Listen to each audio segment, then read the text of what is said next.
Celebrating women who tell our stories is the national theme for 2023 Women's History Month, as it recognizes women in all forms of media and storytelling, to include TV, print, radio, art, stage, screen, blogs, playwrights, authors, and more. WJAB-TV wants to celebrate our own as we celebrate women who tell our stories, the Alabama A&M University edition. Here is Jill Coon with her story. Hello, my name is Jill Coon.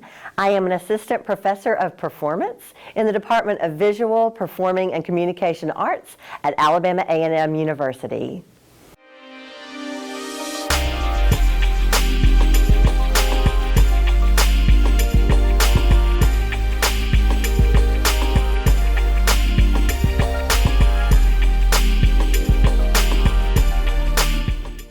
I'm from Huntsville, Alabama originally, and I lived in Alabama until I was 21, and then I went to graduate school in Gainesville, Florida at the University of Florida, moved back to Birmingham for a couple years, and then moved to New York and lived there for 25 years, and now I'm back in Huntsville, and it feels really good to be home.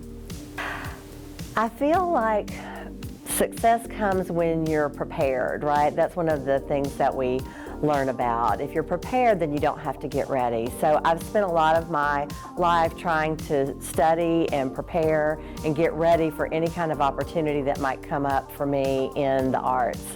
When I made a decision to be in theater, I had a lot of different kinds of feedback from family members about what I would do, because everybody hears the term starving artist. And I just made a pact with myself that I would always try to be in the arts. And so that meant I had to really kind of expand all the different parts of the arts that I understood. And so I think being prepared, being open, and always educating myself helped me be able to stay in the arts. I have had an opportunity to be in a position that people didn't take me seriously. They thought I was too nice. They even spoke about the way I signed off on emails, and because I said all my very best, and I'll never forget this. And I thought, they asked me why I said that, and I said, because I mean it. I think that the world is busy and fast, and we don't stop and listen to each other and talk to each other and look each other in the eye. And so I didn't know that anybody was paying attention to that. So this same quality of mine that was kind of being attacked, that made me feel scared and made me feel less than, was actually the thing that was my strength.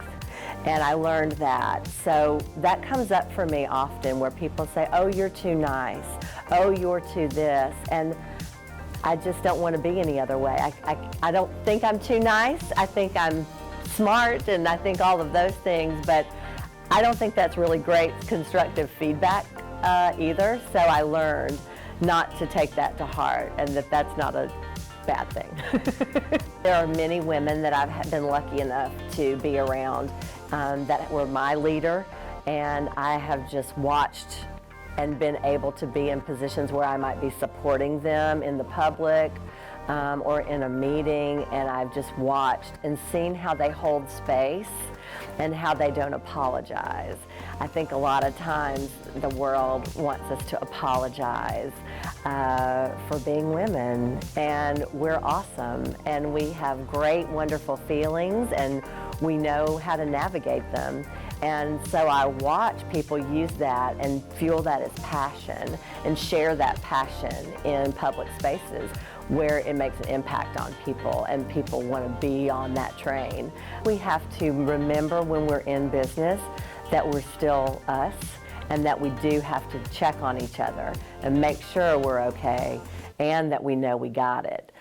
Build each other up, help build that confidence up, and let everybody know that they deserve to be in the room wherever we are, and that they have wonderful strengths, and even sometimes remind them of their strengths.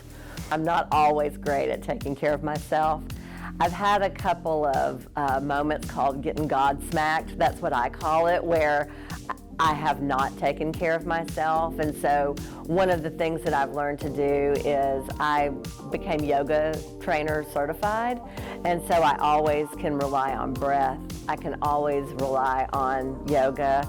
I have lots of mats and eye pillows and things at home, and I can take care of myself that way. I think being mindful, trying to be mindful in the day so that when I see myself maybe going too fast, I slow down, I close the door, I take a minute, because when you're always available, there's nothing left for you. And so you've always got to help yourself first, as they say, so that you can be of service to others.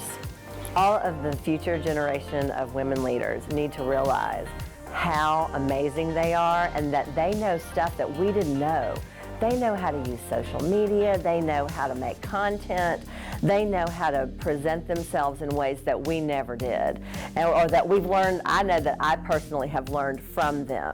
I hear from students all the time, they build me up as I build them up, and I love that. I love learning from them. So I want girls tomorrow, women of tomorrow, to speak up. I want them to know they belong in the room. I want them to share all the creativity that they have in their brain and all the scientific information they have in their brain, and just change the world, because I think they are good and I think that they can do it. I really, really do. I would say I try to live by doing to others as you would have them do unto you. Maybe I'm not always perfect at it, absolutely not. But that's I try to live by that. I also apologize when I'm wrong.